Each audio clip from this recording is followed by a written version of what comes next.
Assalamualaikum warahmatullahi wabarakatuh. Alhamdulillahirabbil alamin wassalatu wassalamu ala asrofil mursalin wa ala alihi washabihi ajma'in amma ba'du. Para mahasiswa yang budiman, sampai hari ini kita masih bisa beraktivitas dan ketemu dengan saya dalam mata kuliah Sistem Informasi Manajemen. Oke, pada kesempatan kali ini kita memasuki pada pertemuan yang ke-9. Tema kita adalah sistem informasi pemasaran. Sudah masuk kepada hal yang lebih spesifik gitu ya. Oke, apa yang dimaksud dengan sistem informasi pemasaran ya? Di sini kita akan menjelaskan dulu tentang pendahuluan. Pemasaran adalah areal fungsional pertama menggunakan SIM, yang menggunakan sistem informasi manajemen.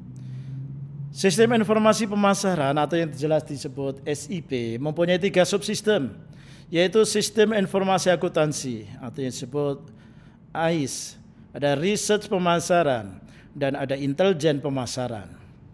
Yang ketiga adalah sistem informasi fungsional, sistem konseptual yang merupakan mirror image dari sistem fisik gitu ya. Oke, saya jelaskan di sini mahasiswa, ada yang perlu dihafal dan dimengerti oleh mahasiswa, yaitu tentang 3 subsistem di dalam sistem informasi pemasaran. Yang pertama riset pemasaran, ya kan?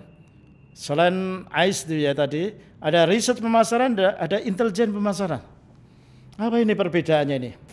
Saya akan jelaskan sebentar mahasiswa ya.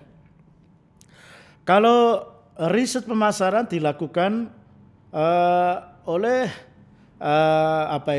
perusahaan itu sendiri untuk melakukan kajian dengan tujuan untuk mengembangkan suatu perusahaan. Suatu contoh begini, di Solo dulu ada namanya surat kabar harian, nggak usah saya sebutkan itu. Surat kabar harian ini sebenarnya untuk masuk pada break even point pun juga agak lama gitu ya. Itu sekitar ya mungkin antara 3 tahunan sampai 5 tahunan untuk mencapai break even point, masuk titik infas. Suatu ketika koran ini menyebarkan kuis di belakangnya ini, yaitu kuis. Di situ disebutkan bahwa barang siapa yang 10 pengirim pertama akan mendapatkan hadiah door prize yang dijanjikan. Kalau 100 pengirim akan diberikan door prize yang mungkin harganya lebih murah. Tapi yang 10 ini ada sepeda dan sebagainya. Lah, responden mestinya kan di situ suruh menulis. Dan pada waktu ngirimnya pun juga pakai fasilitas kantor pos tanpa perangko, itu sangat membantu dan tidak menyulitkan responden. Di situ kan disebutkan berapa kali dalam seminggu Anda membaca harian ini, ada yang 1 kali, ada yang 7 kali, berarti setiap hari. Terus rubrik apa yang Anda sukai? Apakah di situ ada pilihan politik, budaya, pendidikan, ada lagi tenane. Ternyata tenane itu yang mengambil banyak. Dari olah data itu ternyata rubrik tenane itu disukai oleh para pembaca. Dari kajian inilah untuk mengembangkan beritanya, menambah volume dari rubrik tenane. Nah, itu suatu contoh. Ini adalah riset. Tapi kalau yang namanya intelijen pemasaran itu adalah suatu pengamatan yang kaitannya dengan kompetitor, ya kan? Kira-kira mampu bersaing atau tidak? Kalau tidak mampu bersaing, apa yang dilakukan? Nah, itulah yang namanya intelijen pemasaran. Jadi nanti mahasiswa dapat menjawab apa perbedaannya riset pemasaran dengan intelijen pemasaran. Nah, di sini yang tadi saya terangkan pada Anda, ya. Oke, berikutnya di sini adalah sistem informasi fungsional, mencerminkan sistem fisik fungsional. Ini ada sistem informasi fungsional, ini ada sistem fisik yang bawah ini. Ini adalah saling berkaitan, ya kan? Contohnya yang di ini ada sistem informasi pemasaran, ini adalah ada kaitannya dengan fungsi dari pemasaran. Ini ada sistem informasi manufaktur, ada fungsi manufaktur dan sebagainya gitu ya. Berikutnya di sini adalah prinsip pemasaran mengingatkan kita pada bauran pemasaran. Ada produk, promotion, place and price. Atau yang disebut 4P gini ya. Nih. Berikutnya sebentar saya feedback dulu. Jadi ada kadang-kalanya ditambah tidak hanya 4P. Ada yang menyebutkan 7P, ada people, ada power dan sebagainya gitu ya. Nah, makanya paling tidak prinsip pemasaran ini adalah menguasai bauran pemasaran. Ya kan? Jadi pemasaran itu bagaimana? Satisfaction customer needs and want profitability gitu ya. Jadi ada unsur yang disebut satisfaction. Ya kan? Jadi sekarang yang namanya customer itu tidak hanya menginginkan customer service saja, tapi juga masuk kepada customer excellent, jadi pelanggan yang menyenangkan.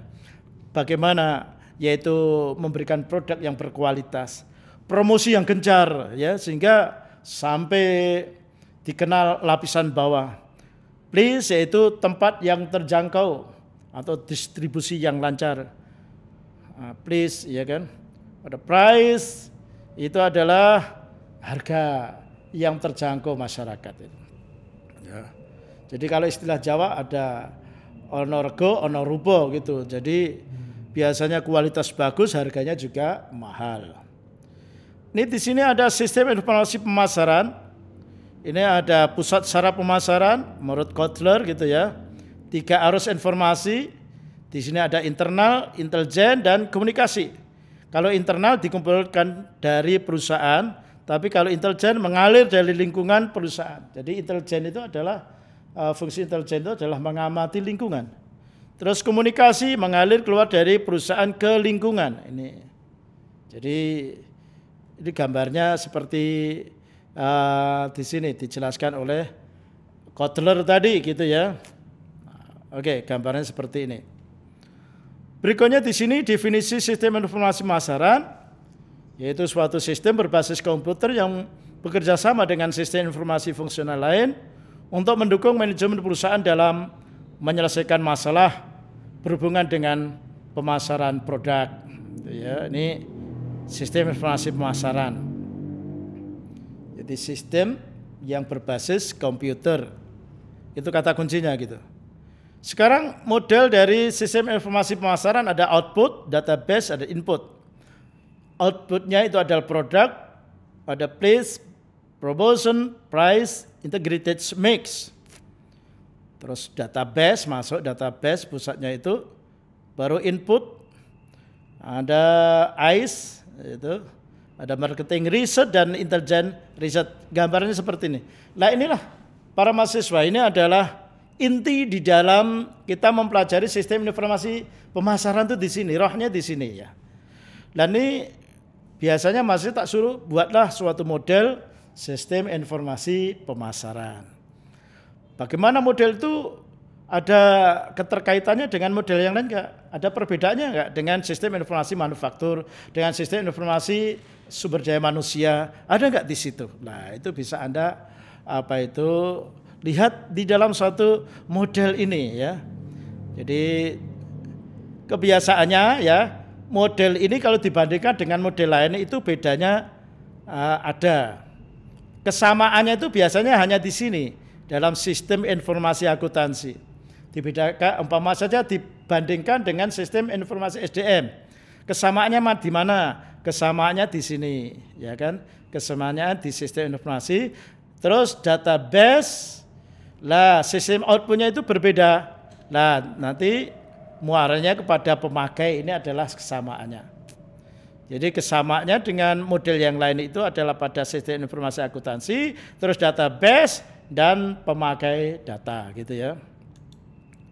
Nah, ini penjelasan-penjelasan seperti yang sudah kami sampaikan di depan tadi. Ada sistem informasi akuntansi, data sales order sebagai input, SIA hanya dibalik ya, sistem informasi akuntansi menyediakan data untuk laporan periodik, laporan khusus, model matematik dan model berbisnis pengetahuan.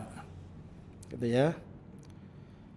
Ada lagi di sini dijelaskan yaitu subsistem riset pemasaran. Tadi sudah kami sampaikan. Ya. Manajer menggunakan riset pemasaran untuk mengumpulkan informasi. Dan mengumpulkan informasi macam-macam dengan cara survei, dengan cara observasi, dengan cara menyebarkan angket yang seperti kami sampaikan tadi. Untuk mengetahui rubrik yang paling disukai yang mana, menyebarkan angket gitu ya. Terus mengumpulkan informasi dari konsumen ke prospek, yaitu calon konsumen. Jadi calon konsumen itu juga dibidik. Tidak hanya dia mempertahankan konsumen yang sudah ada, pelanggan yang sudah ada, tapi calon konsumen itu ada. Ya. Membeli atau mengadakan dari organisasi lain. Ya. Jadi membeli atau mengadakan dari organisasi lain. Ini adalah dari riset pemasaran. Terus ada pemrosesan menggunakan subsistem riset pemasaran. Oke, jadi kok di sini ada kata membeli. Nah, umpama saja untuk membuat suatu olah data yang canggih sekarang, ya kan? Nah, nggak bisa menggunakan sendiri, minta bantuan orang lain untuk mengolahkan suatu data. Sekarang mahasiswa paling dikenal kan SPSS 25 yang paling canggih. Padahal di situ ada olah data namanya Evius, ya, Evius pun sekarang sudah sampai 10. Ada Amos gitu ya kan. Nah, karena tidak menguasai, akhirnya kan bayar. Ini namanya juga bisa dikatakan membeli gitu ya. Data primer dan sekunder digunakan oleh subsistem riset pemasaran. Data primer dikumpulkan oleh perusahaan. Contohnya data primer adalah ada survei, wawancara, pengamatan, percobaan terkontrol dan sebagainya. Tadi sudah kami sampaikan. Kalau kebetulan dia itu melakukan observasi dan dia terlibat di dalamnya, itulah yang disebut observasi partisipan.